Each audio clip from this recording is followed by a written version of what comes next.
ഡോക്ടറും സമൃദ്ധയും തമ്മിൽ? ഞങ്ങള് സുഹൃത്തുക്കളാണ്, അത്രേ ഉള്ളൂ. ഇങ്ങനൊരു സുഹൃത്തിനെ കുറിച്ച് സമൃദ്ധ ഞങ്ങളോട് പറഞ്ഞിട്ടില്ലല്ലോ. അങ്ങനെ എല്ലാ സുഹൃത്തുക്കളെയും കുറിച്ച് ചിലപ്പോ പറയണമെന്നില്ലല്ലോ. അവൾക്ക് ഞങ്ങളറിയാത്ത സുഹൃത്തുക്കൾ ആരുമില്ല. അതെനിക്കറിയാം. ഞാൻ നിങ്ങൾക്കറിയാത്തൊരു സുഹൃത്താ. സമൃദ്ധയ്ക്ക് നിങ്ങൾ അറിയാത്ത ചില കാര്യങ്ങൾ ഉണ്ടാവുമല്ലോ. ഞങ്ങളോട് പറയാത്ത ഒരു കാര്യവും ഇന്നു വരെ സമൃദ്ധയ്ക്ക് ഉണ്ടായിട്ടില്ല. അതിരിക്കട്ടെ, ഡോക്ടർ അവളെ കാണുന്നത് എന്തിനാ? ഞാനൊരു ഡോക്ടറാ. നിങ്ങൾക്ക് എന്നെ വിശ്വാസമില്ലെന്നുണ്ടോ? അങ്ങനെ പരിചയമില്ലാത്തവരെ പെട്ടെന്ന് വിശ്വസിക്കാൻ പറ്റില്ലല്ലോ. നിങ്ങൾ സമൃദ്ധി ഒന്ന് വിളിക്ക. പരിചയമുണ്ടോ ഇല്ലയോ എന്ന് അപ്പൊ മനസ്സിലാകും. അതിന് സമൃദ്ധി ഇവിടെ ഇല്ലല്ലോ. എവിടെ പോയി? ഹോസ്പിറ്റലിലാണോ?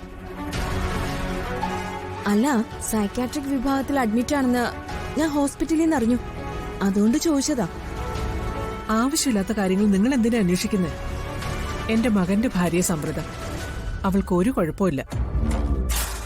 അവര് രണ്ടുപേരും കൂടി പുറത്തു പോയതാ. എപ്പ വരുമെന്ന് അറിയില്ല. വരുമ്പോ ഞങ്ങള് പറഞ്ഞോളാം. വേണമെന്നില്ല, ഞാൻ വിളിച്ചോളാം. ഓ ശരി, എന്നാ അങ്ങനെ ആയിക്കോട്ടെ. ആരാമേത്?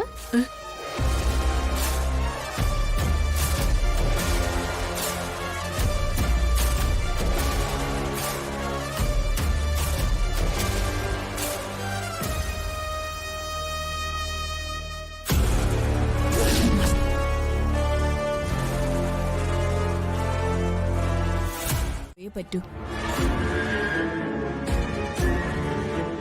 അന്ന് പഴയ സമൃദ്ധയായി തന്നെ ഇവളെ ഞങ്ങൾക്ക് തിരിച്ചു കിട്ടും. ഇവളെ എന്നെ തേടി വരികയും ചെയ്യും. പോട്ടെ. ശരി.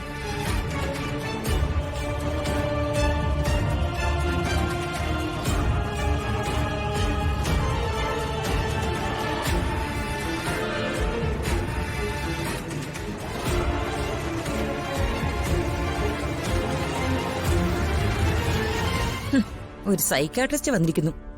അവർക്ക് ശരിക്കും കിട്ടേണ്ടത് കിട്ടി. എല്ലാ കുഴപ്പങ്ങളും ഉണ്ടാക്കിയത് ഇവരാ.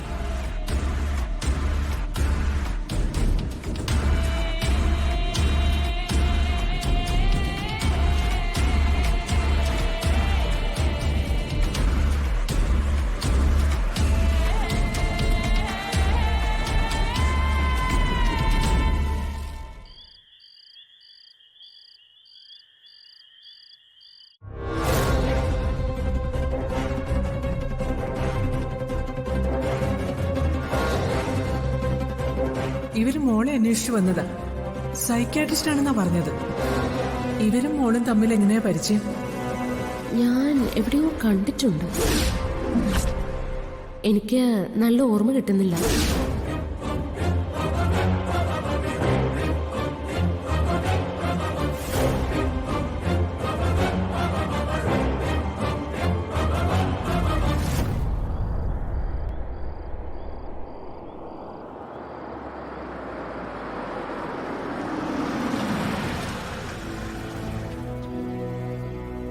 സച്ചി, ഒന്ന് കേറിയിട്ട് പോവാം. ഇല്ല സർ, സമയം ഒരുപാടായില്ലേ? അതൊന്നും സാരമില്ലടോ. ഇന്നിപ്പോ തനിക്ക് ഓട്ടോ ഒന്നുമില്ലല്ലോ. ഓട്ടോ ഒന്നുമില്ല. എന്നാ തന്നെ ഇറങ്ങ്, ഒരു ചായ കുടിച്ചിട്ട് പോ. ഇറങ്ങടോ, ഞാനല്ലേ പറയുന്നത്. വാ.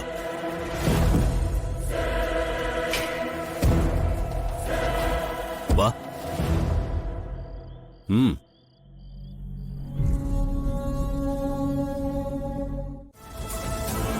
ഒരു പെൺകുട്ടിയോട് അങ്ങനെ ചെയ്യാൻ പാടുണ്ടോ?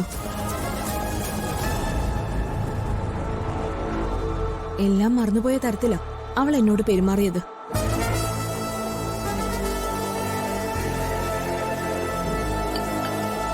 അവള് പൂർണ്ണമായും അയാളുടെ ഭാര്യയായി മാറാനുള്ള എല്ലാ സാധ്യതയുണ്ട്.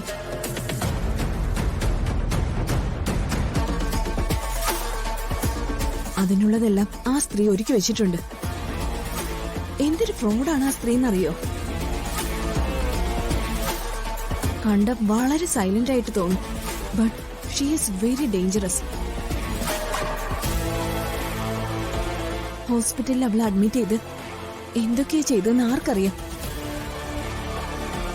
ഒരുപക്ഷെ അവരവൾക്ക് ഷോക്ക് കൊടുത്തു കാണും.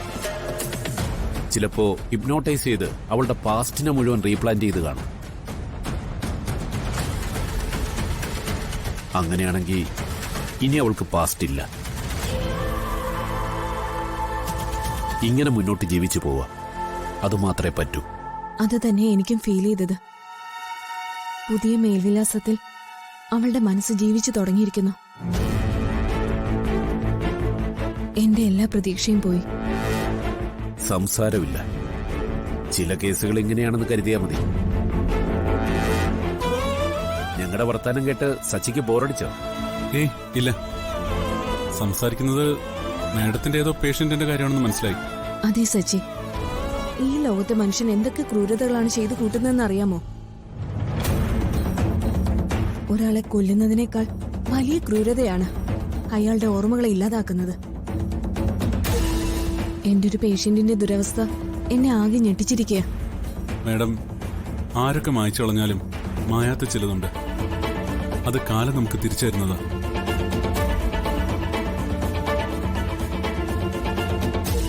അതിന്റെ അനുഭവസ്ഥനാ ഞാൻ. ഇല്ലെങ്കിൽ ഞാൻ എന്റെ അച്ഛനെ കാണുമായിരുന്നില്ല. അതുപോലെ ഇതും ശരിയാവുമെന്ന് വിശ്വസിച്ചോ? എന്നാ പിന്നെ ഞാൻ ഇറങ്ങിക്കോട്ടെ, സമയം ഒരുപാടായി. ശരി, ഞാൻ നാളെ വിളിക്കാം. നമുക്കൊരു സ്ഥലം വരെ പോകാനുണ്ട്. ആ ശരി സർ. മാഡം